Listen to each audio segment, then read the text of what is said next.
3.1절 연휴 마지막 날이었던 어제 제주 육상 대부분 지역에 강풍경보가 내려졌고 모든 바다에는 풍랑경보가 발효되면서 시민과 관광객의 불편이 이어졌습니다.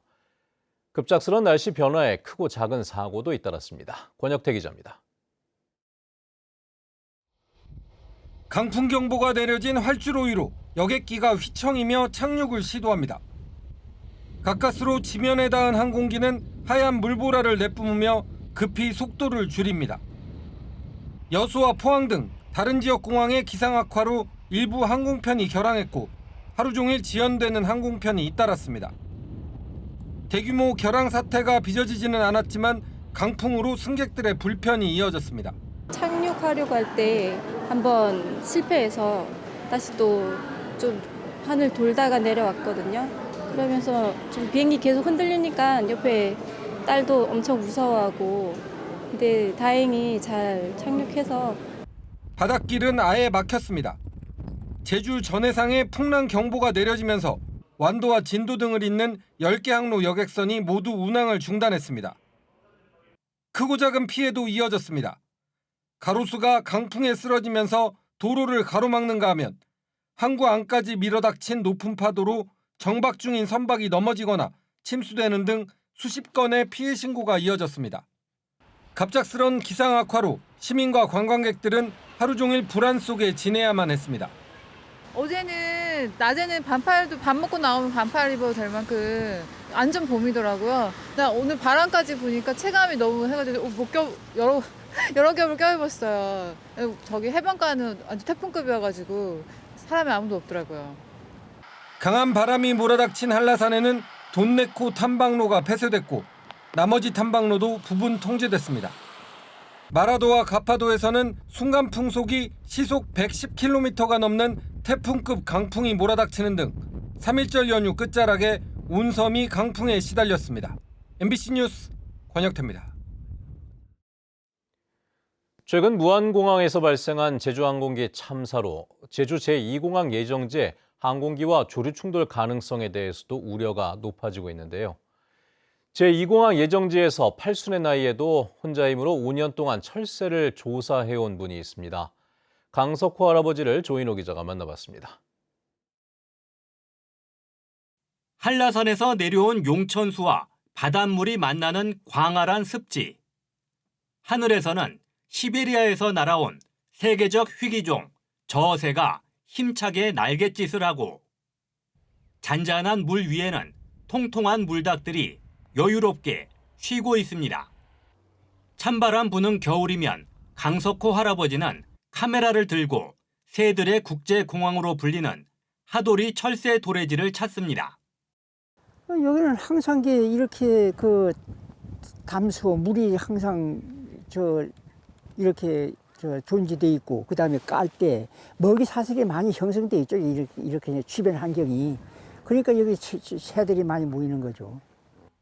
남제주군청에서 퇴직한 뒤 고향에서 한라봉 농사를 짓던 강석호 할아버지가 철새 조사를 시작한 것은 2019년 겨울.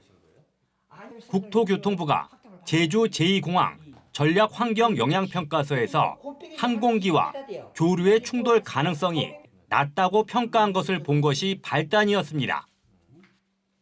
강 씨는 제주 동부 지역의 철새 도래지들을 혼자서 돌아다니며 철새 사진을 찍었고 보고서까지 만들어 환경부에 3차례나 제출했습니다. 5년 동안 모은 철새 사진과 영상 자료는 1TB를 훌쩍 넘었습니다. 그 철새들이 휴식하는 그 공간을 알아야 그 사진 찍지 않습니까? 그래가지고 이제 아침, 저녁, 점심 하루 3차례 해서 이제 조류들이 이제 휴식하는 그 지역을 찾아가면서 이제 찍게 됐고. 결국 환경부는 2021년 조류 충돌 안전성 확보가 미흡하다며 전략 환경 영향평가서를 반려했습니다. 2년 뒤 조건부 협의로 통과될 때에도 조류 충돌 방지 대책을 수립하라는 조건을 붙이는 데에는 강 씨의 역할이 적지 않았습니다.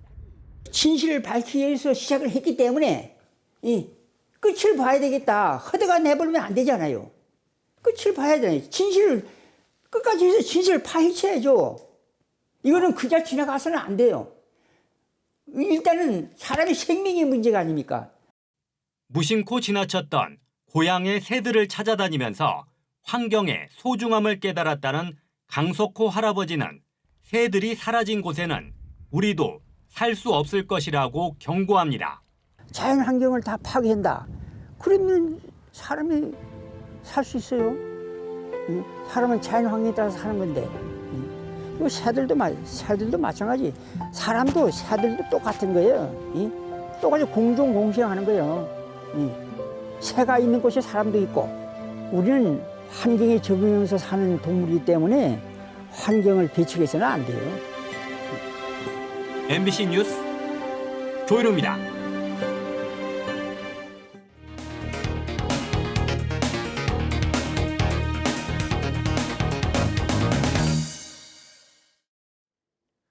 이 년 전 마라도에서 천연 기념물인 뿔새오리를 위협한다며 길고양이 수십 마리를 포획한 적이 있습니다. 이 중 일부는 입양됐지만 나머지 20여 마리는 임시보호시설에서 머물고 있는데요. 조만간 새 보금자리로 옮길 예정이라고 합니다. 이소영 기자입니다. 마라도 길고양이들이 섬 밖으로 옮겨진 건 지난 2023년 3월.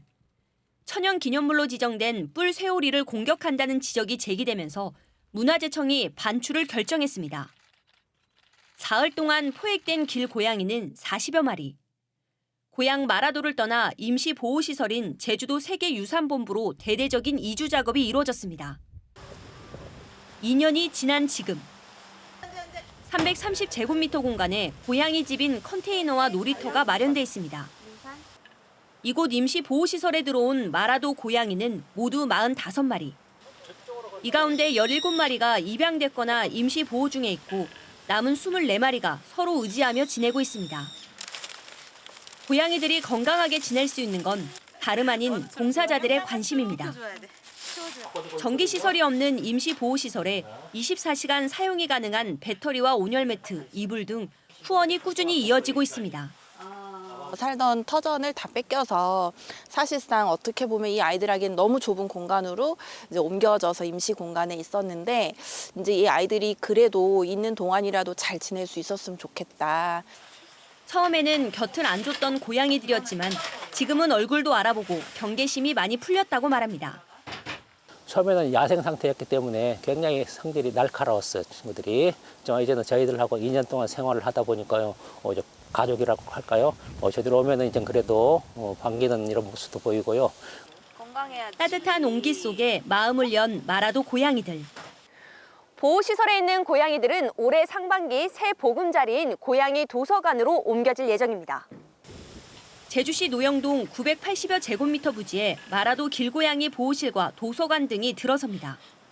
동물보호소 하면 사람들이 좀 약간 혐오시설로 지금 되어 있어서 하는데 그 인식을 좀 바꿔보자, 패러다임을 바꿔보자라는 취지로 고양이 도서관 이름으로 이제 보호소를 짓게 됐습니다. 마라도 길고양이가 반출된 지 어느덧 2년. 이제는 임시보호시설이 아니라 새 보금자리로 옮겨지면서 동물과 사람이 상생할 수 있는 방안으로 주목받고 있습니다. MBC 뉴스 이소연입니다.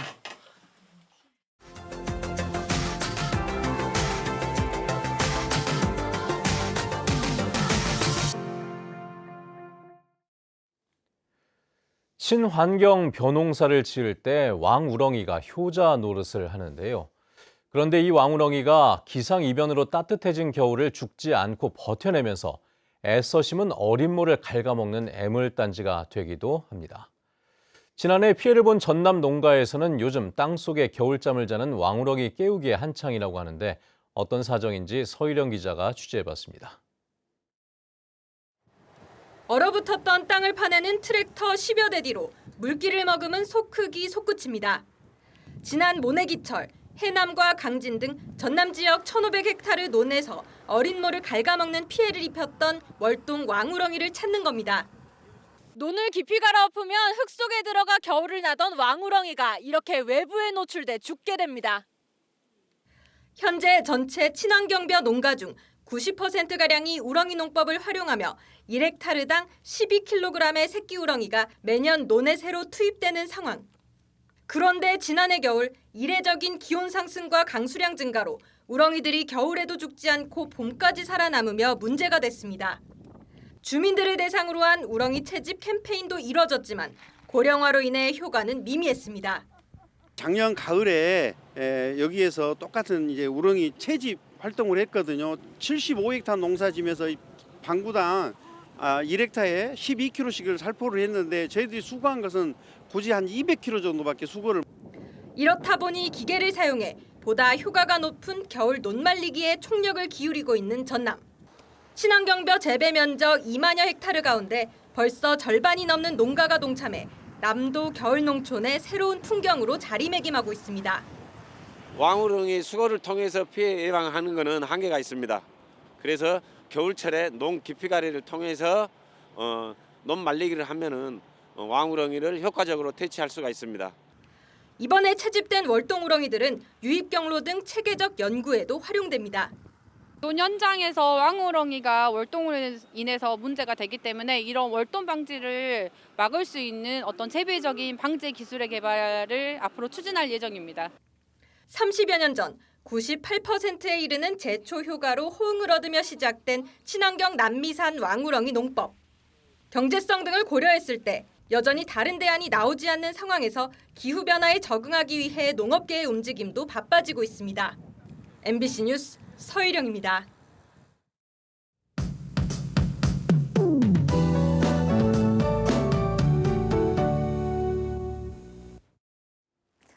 봄의 문턱에서 강한 바람이 몰아치고 있습니다. 3월의 첫 출근길과 새학기 첫날인 오늘도 강풍에 유의하셔야겠는데요.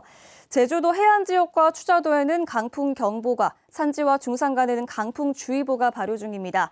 오늘 늦은 오후까지 초속 26m 이상의 돌풍이 예상되는데요. 시설물 피해 없도록 안전사고에 유의하시기 바랍니다. 이 비는 내일 오전까지 가끔 내리겠습니다. 내리는 비의 양은 10에서 40mm가 예상되고요.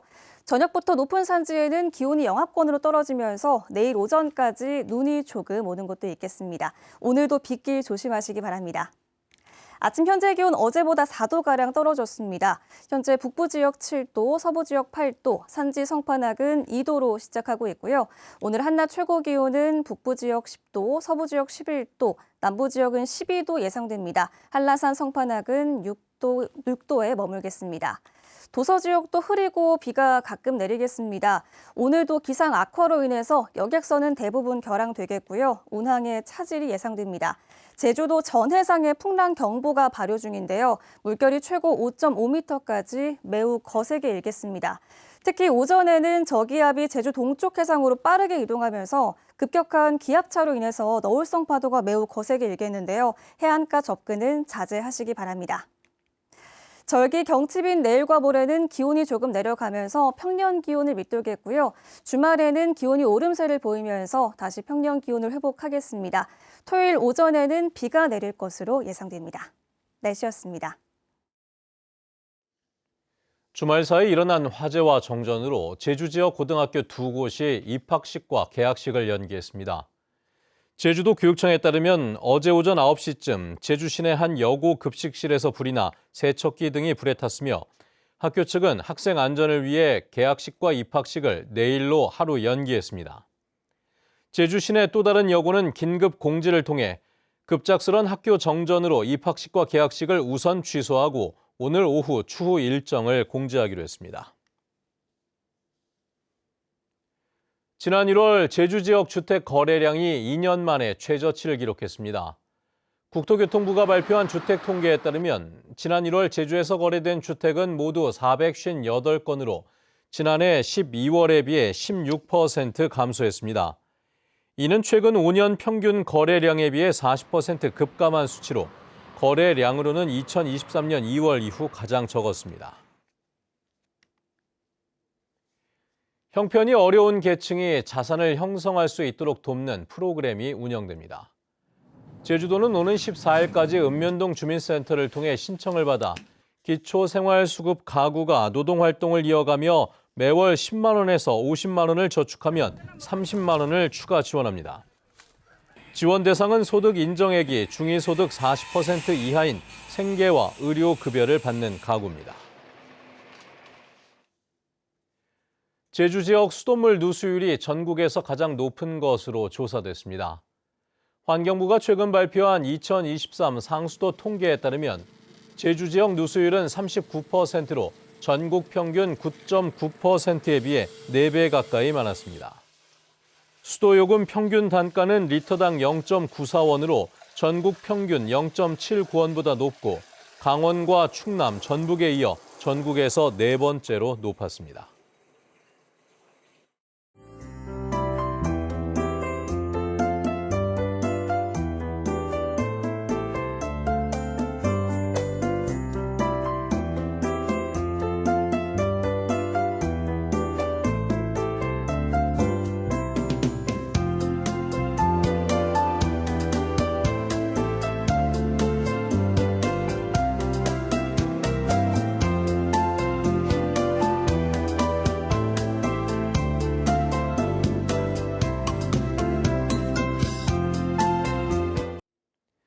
네, 뉴스투데이 제주를 마칩니다. 시청해주신 여러분 고맙습니다.